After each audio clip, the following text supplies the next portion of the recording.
안녕하세요. 디바 성형외과 원장 김종명입니다. 이번에는 쌍꺼풀 수술에 대해서 자세하게 설명드려 보겠습니다.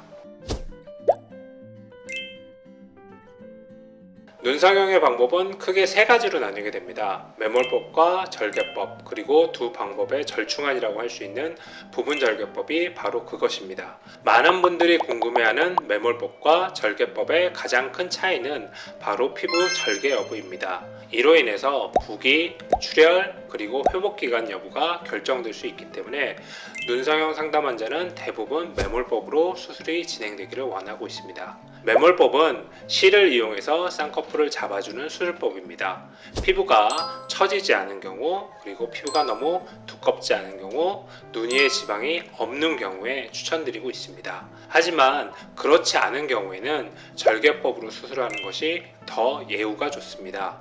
피부가 처지거나 두꺼워서 단순히 실의 힘만으로는 쌍꺼풀을 유지하기가 어려운 경우에는 절개법이 더 적합한 수술 방법이기 때문입니다. 절개법으로 진행되는 경우가 많은 이유는 분명히 존재합니다. 동양인은 대부분 눈두덩이 지방이 많고 눈과 눈썹 사이가 가까운 경우가 많습니다. 안검하수가 아닐까 의심될 정도로 눈꺼풀이 처진 사람도 많이 있습니다.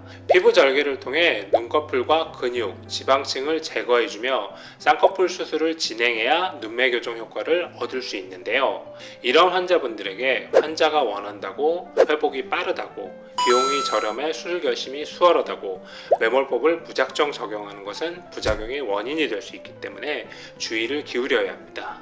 디바 절개법의 경우에는 단순히 처진 피부만을 절개해서 쌍꺼풀을 잡아주는 것뿐만이 아니라 각 개인의 눈에 맞는 디자인을 통해서 수술하게 됩니다.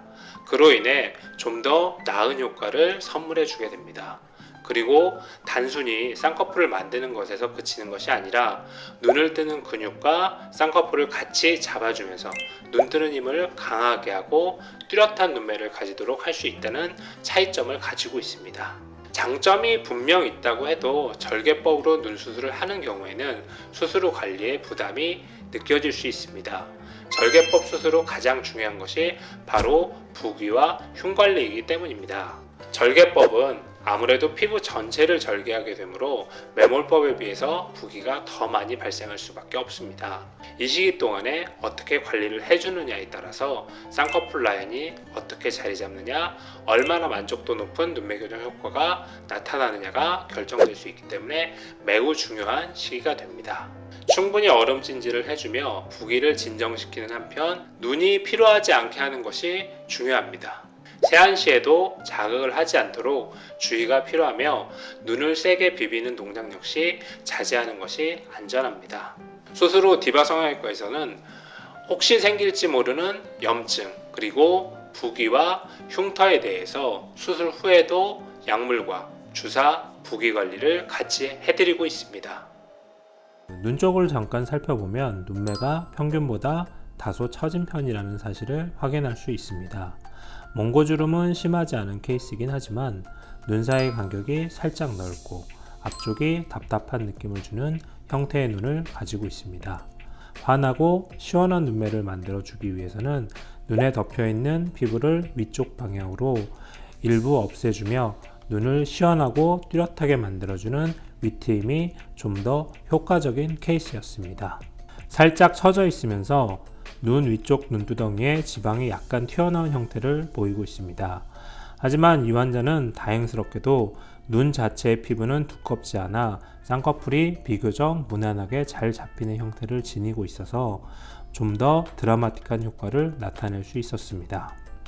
눈 위쪽의 지방을 일부 제거하면서 부분 절개를 통해 보일 듯 말 듯한 성형수술을 전혀 하지 않은 듯 자연스러운 쌍꺼풀 라인을 만들어 주었습니다.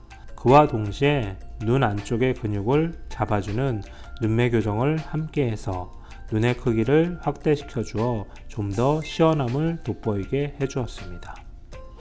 이 환자는 눈의 길이는 긴 편이지만 눈 자체의 처짐이 조금 심한 편이었습니다. 또한 눈 위쪽에 지방이 다소 있는 편이어서 전체적으로 시원해 보이지 않고 답답하고 무거운 눈을 가진 케이스였습니다. 환자가 원하는 것은 전반적으로 무거운 느낌을 없애 밝고 가벼운 이미지로 변신했으면 좋겠다. 하지만 너무 큰 쌍꺼풀은 부담스럽고 적당한 쌍꺼풀을 원한다. 였기 때문에 수술 방법 역시 이에 맞추어서 선택했습니다. 평균보다 약간 두꺼운 피부를 가지고 있었기 때문에 절개로 쌍꺼풀 라인을 만들어주면서 적절한 양의 처진 피부를 제거해주며 완전 절개로 수술을 진행했습니다. 눈성형을 할 때에는 환자의 피부 타입이나 근육 움직임, 그리고 안면 골격의 해부학적 특징까지 같이 고려되어 진행되어야 만족도를 높일 수 있습니다. 이 환자의 경우에는 오른쪽 눈이 다소 작아 보이는 단점을 극복하기 위해서 평상시 습관적으로 오른쪽 눈썹을 많이 쓰고 있다고 했습니다. 사진이 아닌 실물에서는 양쪽 눈의 차이가 단순히 사진 상태에서 보이는 것보다는 좀 더 큰 편이어서 양쪽 눈을 동시에 잡아주고 효과를 배가시켜주는 눈매 교정술을 시행할 필요가 있었습니다. 전체적인 밸런스를 조절하고 만족스러운 교정 효과를 선물하기 위해서 오른쪽 눈의 크기를 좀 더 키워주는 동시에 눈에 있는 지방을 제거한 것이 좀 더 효과적이었습니다.